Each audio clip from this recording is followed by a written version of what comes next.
morning. I hope you all are having a great day so far. So, today we're going to have some lessons based on lines.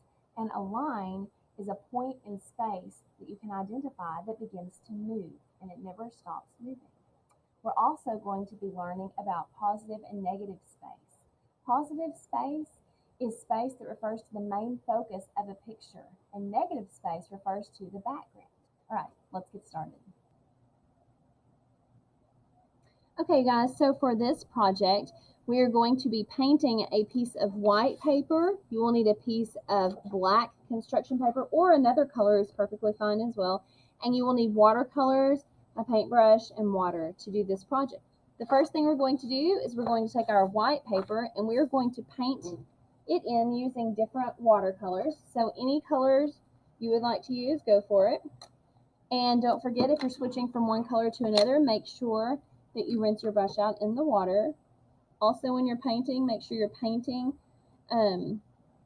nice and smoothly, and you're petting the watercolors very gently with the brush, just like you're petting a cat's back. I'm actually going to paint side to side. And remember also, the more water you put on your brush, the lighter your color is going to be. The less water you put on your brush, the darker your color is going to be.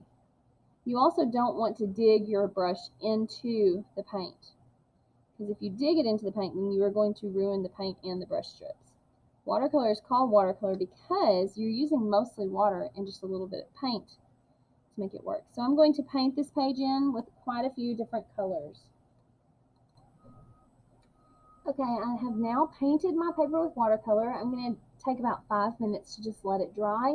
A quick way of drying this is to actually use a blow dryer. You can dry it like that. You can set it in front of a fan if you have a fan, or you can just sit there and blow on it for a few minutes. It usually doesn't take very long for watercolor to dry. So go ahead and let that dry, and then when you finish, we will add to this part. Okay, since we have been discussing lines, we're going to actually flip our paper over, and on the back, I know you can tell it's still painted, we're going to take our pencil and we are going to draw a few of the lines that I have listed next to this video. And you don't have to press down hard, you can actually press down very softly. We're going to go ahead and draw those lines. And if you can see them, you can probably barely see them on my paper. But if I hold them up close, I can show you guys a little bit. You can kind of see the zigzag first and then the curvy line. I would not do any kind of broken line. It's going to be really hard for you to cut that out, and we're going to cut in just a second. So I would definitely not do a broken line. You can even repeat certain lines if you want.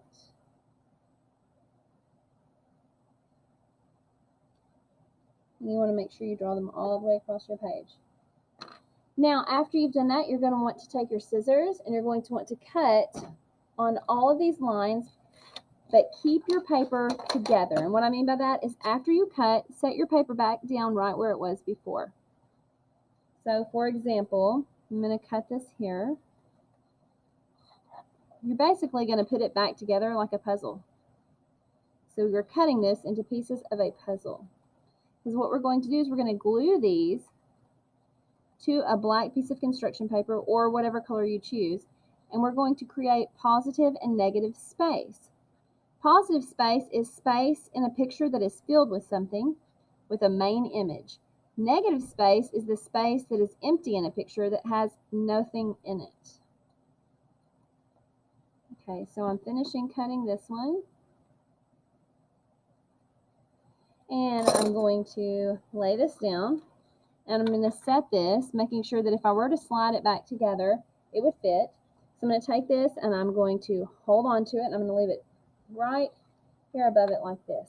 Then I'm going to do the same thing with the next lines, okay? Keeping all of my parts together.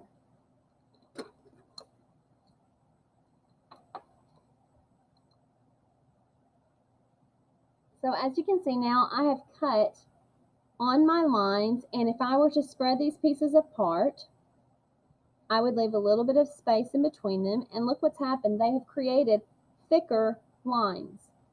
These spaces are actually called negative space because there's nothing in them. The picture is right here where the color is. We're going to take these and we're going to transfer them over to our black construction paper or whatever color you choose, and we're simply just going to glue them on there in this order.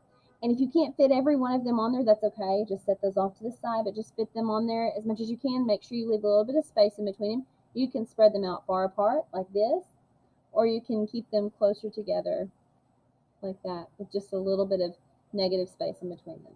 All right, let's get started on that part.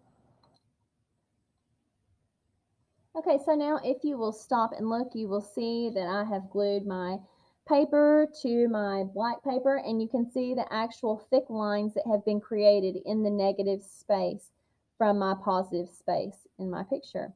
And this right here is the finale of our project. I hope you guys enjoyed it today, and I can't wait to see your pictures that you send to me through email. Have a great day, and I'll see you guys next time. Bye.